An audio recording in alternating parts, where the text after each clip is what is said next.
Bom dia, pessoal, tudo bem com vocês? Espero que vocês estejam todos bem, né? Se cuidando também para que logo possamos retornar às nossas atividades normais. Hoje nós iniciaremos a nossa primeira aula virtual de Química 1, certo? E nessa aula virtual iremos fazer uma pequena retrospectiva daquilo que estava discutindo em sala, certo? E diante esse período que passamos, 15 dias de isolamento, o mês das férias, né? E ainda estamos em isolamentos, é importante relembrar algumas coisas para que possamos finalizar os conteúdos do nosso primeiro bimestre. Preparei tudo com tópicos curtos e exemplos, certo? Para que vocês acompanhem pelo livro, porque lá tem todos os conceitos. E em caso de dúvida, perguntar no chat quando a gente for fazer nossa discussão. Vamos iniciar nossa aula. Acompanhe pelo livro, tá? O tópico principal do conteúdo de vocês é o quê? Transformações da matéria. Mas para mim saber como é que uma matéria se transforma, eu preciso primeiro saber o que seria matéria. Matéria, ela é tudo aquilo que ocupa um lugar no espaço, como a gente havia discutido em sala. Até vocês citaram cadeira, mesa, ar, água, acredito que vocês anotaram isso também. Também faz parte de vários corpos diferentes, sólido, líquido e gasoso. Sabendo que a matéria seria isso, né, ocupar qualquer ambiente no espaço, precisamos saber como é que a matéria é composta, certo? Para poder transformar essa matéria. A composição da matéria ela pode se apresentar em substâncias ou mistura, que são diferentes tipos de materiais que podem ser apresentados dentro da natureza, certo?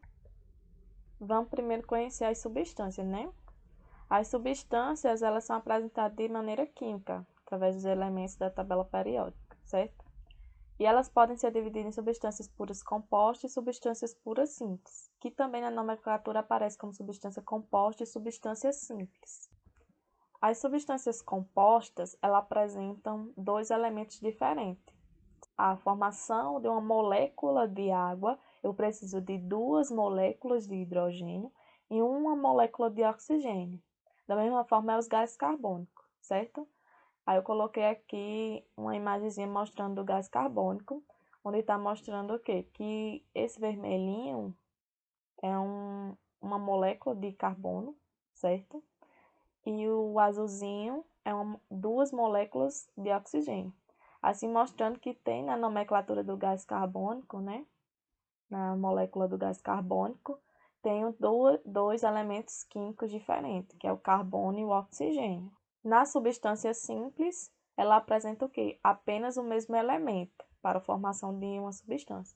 Por exemplo, o gás hidrogênio. Eu tenho aqui duas moléculas de hidrogênio. O gás oxigênio também tem duas moléculas de oxigênio. É apenas esse mesmo elemento para formar o gás oxigênio. Coloquei aqui a imagem, né, do gás oxigênio, onde mostra que para formar o gás oxigênio eu preciso de quê? De duas moléculas de oxigênio. Ou seja, se eu trabalho substância composta, eu preciso de uma mistura de substâncias diferentes para formar um novo elemento. Já a questão de substância simples é a mistura do mesmo elemento que também forma um novo elemento. Agora, nós iremos falar sobre misturas. Mistura, a gente já sabe, mistura está misturando algo, então é a mistura de alguma coisa, certo? Ou de alguns elementos ou de substâncias. E dentro dessa mistura, eu posso classificá-las em misturas homogêneas e misturas heterogêneas. Mistura homogênea é uma mistura onde eu não posso distinguir suas fases. Um exemplo, eu coloquei aqui a água, né? E o cloreto de sódio. Acredito que vocês sabem que o cloreto de sódio é o sal de cozinha. E coloquei uma imagenzinha aqui, um copo com água e o salzinho, certo? Quando adicionar o sal na água que vocês mexer, vai dissolver e não vai ser possível visualizar nessa água que tem partículas de sal. E não dá para me visualizar, é uma mistura homogênea. Já no caso das heterogêneas, é possível visualizar duas ou mais fases. Eu coloquei um exemplozinho aqui para vocês de 3 fases, certo? Que é o óleo, a água e a areia. As misturas heterogêneas são aquelas que apresentam mais de duas fases e que não são dissolvidos entre si, diferente da água e do sal, que o sal dissolveu na água, certo? O óleo não dissolve na água e a areia também não dissolve na água, então elas ficam mostrando as suas fases. Depois de conhecer essas misturas, né? Geralmente eu trabalharia na prática experimental em sala com vocês, mas vocês têm uma atividade experimental em casa, porque são materiais que vocês têm em casa, de baixo custo. Eu vou explicar aqui para vocês como vai funcionar. Bom, a primeira atividade que vocês vão fazer aí de prática experimental é pegar a água e o sal na casa de vocês, um copo transparente, fazer esse experimento simples, tá? E depois fazer em outro copo esse outro experimento de mistura heterogênea, com óleo e água, certo? Caso vocês tenham areia, aí vocês podem utilizar areia também. Falar que vocês vão apresentar sobre as misturas, mistura homogênea, heterogênea, e mostrar na prática como é que vai funcionar. Certo? A gente discute melhor para que vocês possam fazer essa atividade em casa. É uma prática simples e devido esse período de isolamento, não posso acompanhar, mas vou acompanhar através dos vídeos que vocês enviarem para mim. Bom, agora iremos falar sobre as transformações da matéria. Elas podem ser divididas em transformações químicas e transformações físicas, e também pode ser conhecida como reações químicas ou reações físicas. Irei iniciar através das reações físicas ou transformações físicas.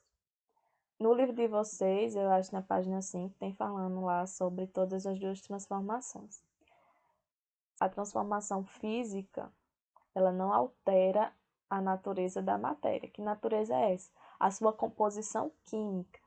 Um exemplo, eu coloquei aqui o gelo, tá? Porque o gelo é o quê? É a água que eu coloquei no estado líquido, no meu congelador, e se solidificou. Essa água ainda continua sendo H2O, mas não é mais líquida, só mudou o estado dela, do líquido para o sólido, mas não deixou de ser a mesma composição. A água líquida e a água sólida, ela permanece no mesmo composto, que é H2O. Então, não alterou a natureza dessa matéria, só o seu estado. Aí coloquei outros exemplos aí, como quebra de vidro, também tem a fusão, entre outros que vocês podem pesquisar. Não alterou essa composição, ela é uma transformação ou reação física. Pode chamar de qualquer um desses dois nomes, certo? Já diferente da transformação química ou reação química, alterou a composição da matéria, mudou esses compostos, é transformação química, é uma reação química. Como exemplo, eu coloquei a combustão, a decomposição e a fotossíntese, né? Que são uns exemplos mais conhecidos do cotidiano de vocês. A combustão, né? A gente libera gases poluentes, tem a liberação também de energia através do calor. A decomposição é um processo realizado por fungos e bactérias, que promove a liberação de matéria orgânica, né? E a liberação de nutrientes para o meio, onde possamos usar como adubo para gerar novas plantações, que vai nos trazer nutrientes para que a gente possa se alimentar. E também temos a fotossíntese, né, que ocorre através da energia solar para a transformação de energia química, né, que precisa de água, de minerais, libera oxigênio para que nós possamos respirar. Gera frutos nessa planta para que possa gerar glicose para o nosso organismo.